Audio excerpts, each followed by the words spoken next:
മലപ്പുറത്തും പൊന്നാനിയിലും പോളിംഗ് കുറഞ്ഞത് ലീഗ് വോട്ടുകൾ കുറഞ്ഞതുകൊണ്ടല്ലെന്നും കേരളത്തിലെ മുഴുവൻ മണ്ഡലങ്ങളിലും UDFന് വ്യക്തമായ ഭൂരിപക്ഷമുണ്ടാകുമെന്നും മുസ്ലിം സംസ്ഥാന പ്രസിഡന്റ് പാണക്കാട് സെയ്ദ് സാദിഖലി ശിഹാബ് തങ്ങളും ദേശീയ ജനറൽ സെക്രട്ടറി PK കുഞ്ഞാലിക്കുട്ടിയും. മലപ്പുറത്ത് മാധ്യമങ്ങളോട് സംസാരിക്കുകയായിരുന്നു ഇരുവരും. പൊന്നാനി 69% പൊന്നാനിയിൽ അതിലൊന്നും കുറവില്ല. അതിൽ ഒരു ഭൂരിപക്ഷം വോട്ടുകളും അബ്ദുസമദ് തന്നെ ലഭിക്കും. ഒരു നല്ല ഭൂരിപക്ഷത്തിന് സമദാനിയും അതുപോലെ തന്നെ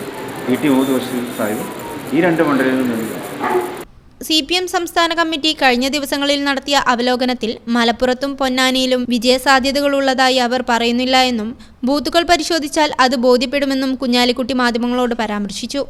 ഇവിടങ്ങളിൽ ജയപരാജയം ചർച്ച ചെയ്യുന്നതിൽ അർത്ഥമില്ലെന്നും വേണമെങ്കിൽ ഭൂരിപക്ഷത്തെക്കുറിച്ച് ചർച്ച ചെയ്യാമെന്നും അദ്ദേഹം കൂട്ടിച്ചേർത്തു. മണ്ഡലാടിസ്ഥാനത്തിൽ പരിശോധിച്ചാലും കുറയപ്പെട്ടു. ഞങ്ങളുടെ സ്ട്രോങ് ഹോൾഡ് മണ്ഡലവും ഞങ്ങളുടെ സ്ട്രോങ് ഹോൾഡ് ബൂത്തുകളും അതുപോലെ തന്നെ സാധാരണ ട്രഡീഷണലായിട്ട് LDFന് ഭൂരിപക്ഷം കൊടുക്കുന്ന മണ്ഡലങ്ങളും അവരുടെ ബൂത്തുകളും. വടകരയിലെ വർഗീയ പ്രചാരണം നടത്തിയെന്ന് പറയുന്നത് അസംബന്ധമാണെന്നും ലീഗ് പ്രവർത്തകർ ഒരിക്കലും അത് ചെയ്യില്ല എന്നും അദ്ദേഹം വാദിച്ചു. EP ജയരാജൻ ജാവദേക്കർ വിഷയത്തിൽ കൂടുതൽ പ്രതികരിക്കാനില്ലെന്നും അദ്ദേഹം കൂട്ടിച്ചേർത്തു. News bureau, Malappuram. ഇനി എല്ലാ ആഘോഷങ്ങളും കവിതയിൽ നിന്നാകും.